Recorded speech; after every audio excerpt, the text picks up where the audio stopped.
Hello guys, this is my first travel this year and we are going to Vietnam! So mahilig ako manood ng TikTok travel videos and isa na nga sa lagi ko nakikita is itong Sapa, Vietnam. So since last year, September, ay nagbook na ako ng air ticket and then saka na lang ako magbubook ng hotel accommodations at saka ng ibang arrangements. So yung flight is midnight siya dahil yun lang yung available flight ni Philippine Airlines going to Hanoi. And yes, it's another extended vacation after the Christmas holiday. So I'm really excited. Let's go!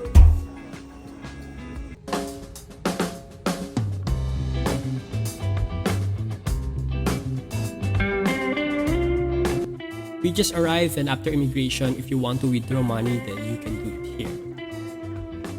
At dahil 6:30 AM pa yung pick up ng bus going to Sapa, so I decided to sleep here in PATC sleeping pod. Nasa second floor siya ng airport and then meron din siyang kalapit na toilet. So ito yung loob ng pod. Of course, maliit lang siya dahil tutulugan mo lang naman and then you have an option kung gusto mo single or double bed. Fully air-conditioned yung room pero kung nilalamig ka, meron naman sila electric fan you can use. Tapos provided din nila yung tubig at snacks. At meron ding TV. So you have an option if you want to sleep or watch a movie. But of course, I need some rest dahil malayo-layo pa yung biyahe papuntang Sapa. So ayun, after magpahinga, follow mo lang yung binigay sa yung instructions para sa bus papunta sa Sapa. May mga bay number siya kung saan pwede ka mag-antay. And then, ang instruction is merong van na susundo para papunta doon sa pick-up point ng bus. So, ayan, after 5 minutes ay dumating na rin naman yung van at lagi silang on time. So, nagulat ako dito dahil sobrang lapit lang pala. Parang nasa kabilang kanto lang yung bus. Then, kunin mo lang yung ticket mo in front of the office and then give it to the driver. May cabin number na nakalagay doon sa ticket. And then, follow mo lang yon dahil madali lang din naman makita yung cabin number dito sa bus. So, this is also my first time na matry itong sleeper cabin bus. And I hope na makatulog ako dahil yung biyahe is around 5 to 6 hours. At isa nga sa nagustuhan ko dito sa bus ay meron silang toilet. Dahil hindi lahat ng papunta sa Sapa na bus ay available na toilet. So, dito meron silang charging port. Meron din silang television, you can adjust the lights, depends sa preference mo. At feeling ko nasa train ako, feeling ko wala ako sa bus. Yung height ko ay sakto lang, so nakakahiga rin naman ako ng maayos. Meron din sila ditong free wifi. At syempre, pwede mo rin adjust yung aircon if nilalamig ka. So meron din silang stopovers para sa mga gustong kumain at itry yung iba't ibang local foods.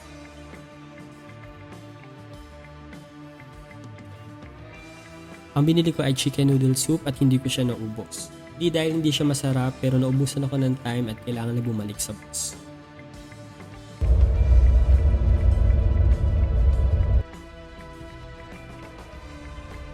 And then di ko na malayan, 3 hours straight pala ako nakatulog.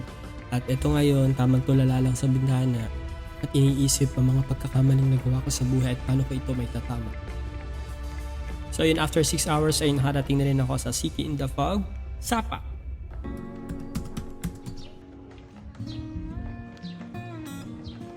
First hotel ay dito sa Lado Homestay, pero dahil dumating na mas maaga, ang check-in time ay 2 PM pa.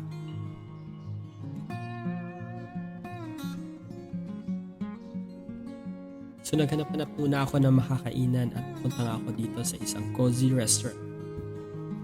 Isa na nga sa naging struggle ko dito ay hindi ko mahiwa-hiwa itong meat na binili ko. Ay, pero okay lang, ito busog na ulit ang person at ready na for check-in.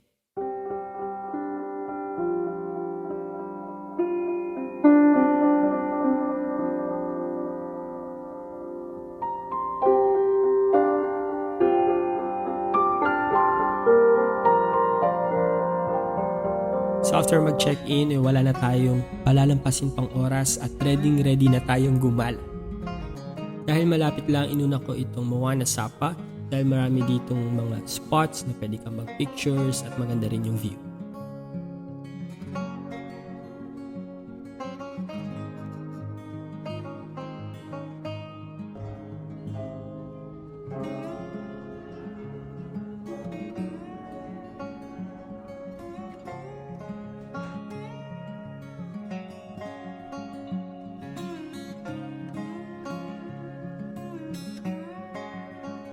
So dito naman sa Sapa Center, pwede ka lang maglakad-lakad, i-feel mo yung weather, pwede ka makipag-interact sa locals. Marami dito mga bata nagsasayaw-sayaw, pwede mo rin silang sabay. Gaya nito.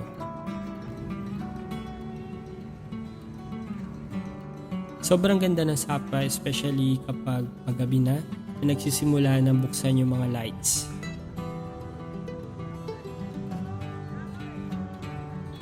Sobrang daming restaurants na pwede mong pagpilian at makapag-try ka ng iba't ibang local foods.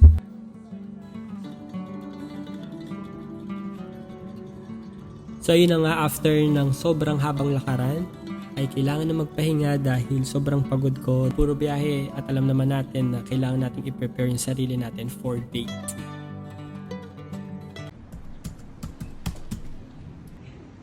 So dahil sobrang unpredictable nga ng weather dito sa Sapa, yung original itinerary na pupunta sa Katkat Village ay hindi po pwede dahil wala masyadong visibility.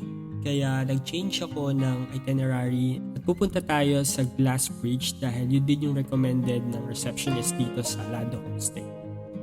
And the travel time will be 40 to 50 minutes. So going to Glass Bridge, mapapansin mo na marami pang ginagawang mga daan. Feeling ko dinedevelop talaga nila yung Sapa at later on mas marami activities na pwede nyo i-try. Kasi sabi nila previously hindi naman to masyadong pinupuntahan ng tourists and because of the social media, mas nakilala yung Sapa.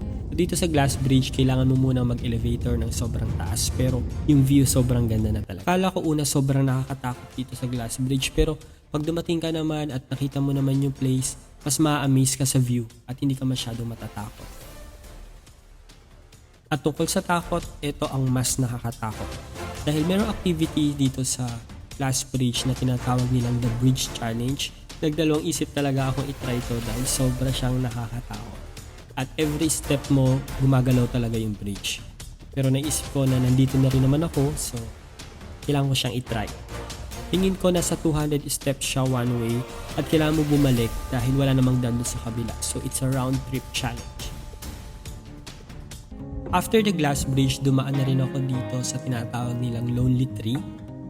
Maganda dito yung view at nakaka-relax talaga. So pwede kang umupo and then appreciate mo lang yung nature. So bakit tinawag siyang Lonely Tree? Dahil meron ditong spot na kitang-kita ang isang tree na lonely. Charot.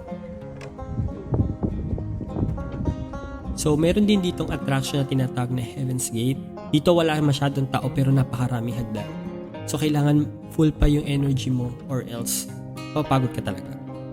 So after na nakakapagod na gala ay bumalik muna ako dito sa hotel.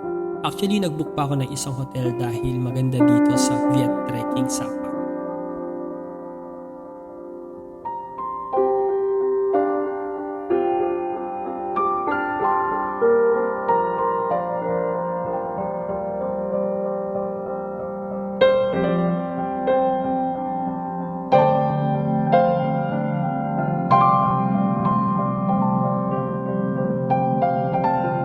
After mag-check-in at makapagpahinga na kaunti ay wala tayong papalampasin ng oras at itatry natin itong sikat na Alpine Coaster. Binook ko yung ticket via Klook pero meron din naman silang option dito kung gusto mong bumili. Nag-offer din sila ng 50% off kung gusto mo itry ng paulit-ulit. Medyo ma-fog ng araw na to at wala masyadong visibility pero okay lang din naman.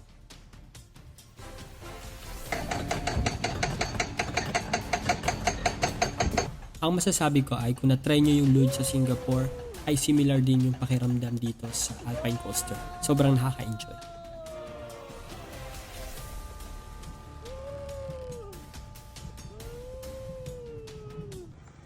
So after activities ay bumalik na ako dito sa Sapa Center para magkape. Kaya mas okay na ipipiliin yung hotel accommodation ay walking distance lang sa Sapa Center para anytime na gusto nyo magkape or kumain, madali lang. Sobrang lamig talaga today kaya bagay na humigop na masarap na sabaw at mainit na kape.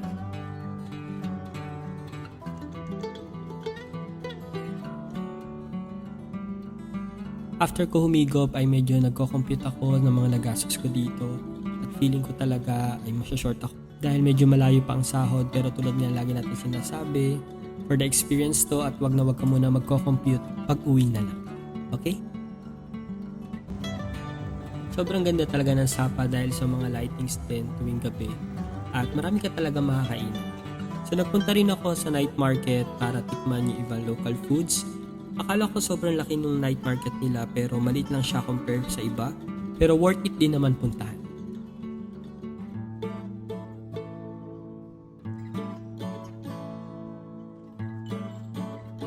It's day 3 at simulan natin ito sa buffet breakfast dito sa Viet Trekking Sapa. Overall okay naman yung breakfast nila. Masarap yung kanilang yogurt. So try nyo yun. Sinilip ko rin yung kanilang swimming pool sa rooftop pero di ko alam kung ba't ko ginawa yun sa sobrang lamig. It's Fancy Pan Day so I hope na maganda talaga yung weather dun sa taas dahil hindi lahat nabibigyan ng chance makita yung ganda ng Fancy Pan kapag sobrang fog or pangit yung weather. Sarado kasi yung Fancy Pan sa loob ng 10 days at ito yung araw na mag-open ulit sila so ina-expect ko rin na sobrang daming tao na po.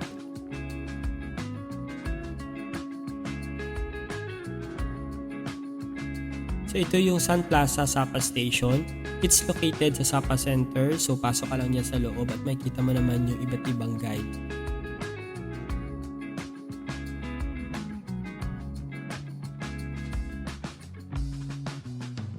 Sobrang dali lang at sabi ko nga maraming tao kaya sobrang haba rin ng pila. After 5 to 10 minutes ay darating na rin naman yung train na maghahatid sa atin papunta doon sa cable car station.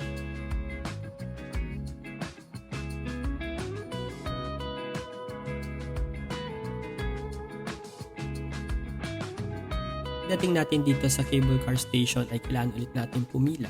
Di ko alam kung every weekdays ganito yung kahaba yung pila pero this time mahaba talaga siya at kailangan namin maghintay for about 10 to 15 minutes.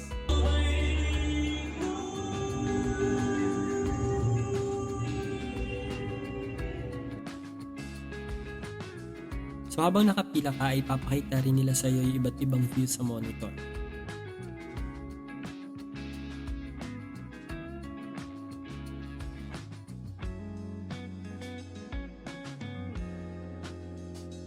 At ito na nga, mabilisan lang yung pagpunta sa cable car at ito yung napakagandang view pag nandun ka na sa loob. Promise, di ko talaga in-expect na ganito kagandang view at sobrang thankful ako na sobrang ganda rin ng weather. Dahil nga rin opening to ng Fancy Pan, so sobrang dami rin ng tao sa taas.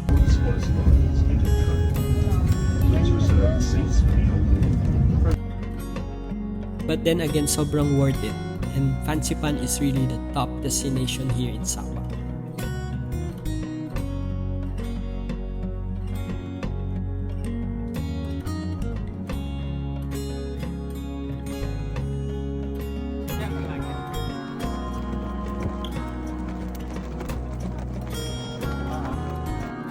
Thank you, Lord, for giving me an opportunity to witness this very beautiful view.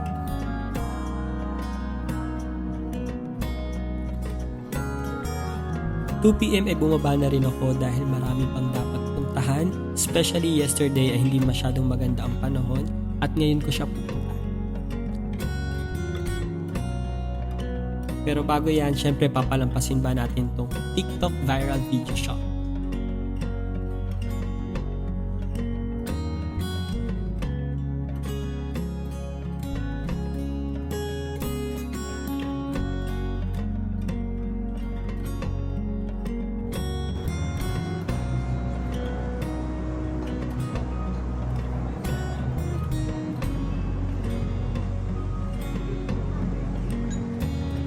So now pupunta tayo sa Cat Village at isa sa na-realize ko ay mas worth it at hindi kayo mapapagod kung magma-motorcycle kayo. Dahil sa sobrang dami niyong pinuntahan, alam ko kailangan niyo mag-save ng energy so mas okay na mag-motor kayo.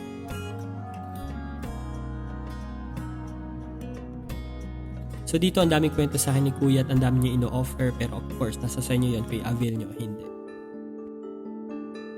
Yung suot ko dito ay sabi nila ay traditional clothes at nirent ko rin to outside the Cat Village para mas makamura. So dito marami ka makikitang nagpi-picture taking or kung gusto mo lakad-lakad may mga falls din dito.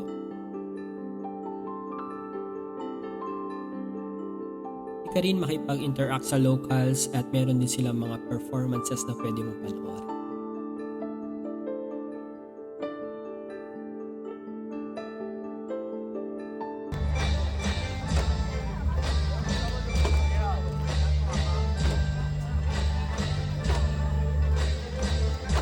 At dahil nga compress ang schedule ko today, hinabol ko itong Swing Sapa. Para siyang Moana Sapa na maaari kang pwedeng pagpicturan, nakaibahan lang ay meron ditong mga activities. At isa na nga itong nilook forward ko na rainbow slide.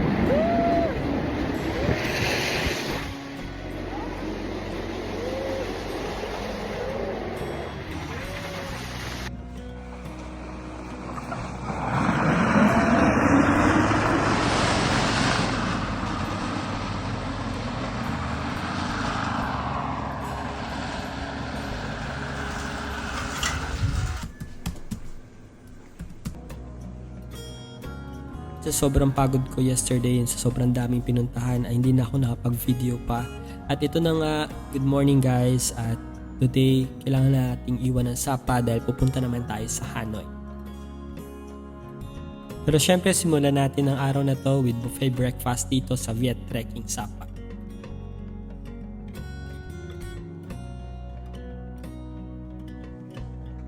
Andito na tayo ngayon sa cabin sleeper bus going back to Hanoi.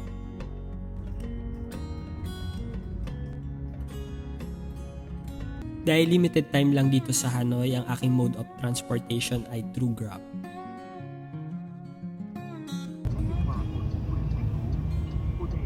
So una ako nagpunta dito sa kanilang sikat na market para bumili ng mga foods at pasalubong.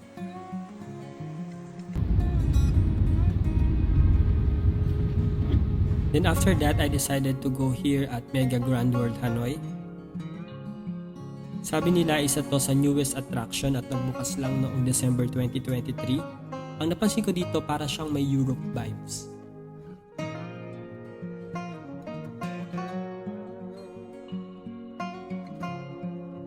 At tinry ko na rin dito sa boat dahil napakaganda ng view ng sunset.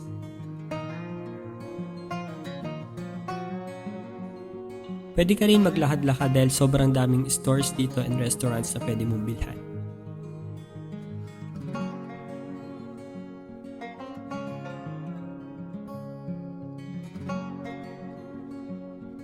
At sa pagtatapos ng aking trip, walang iba kundi ang sikat na Hanoi Train Street.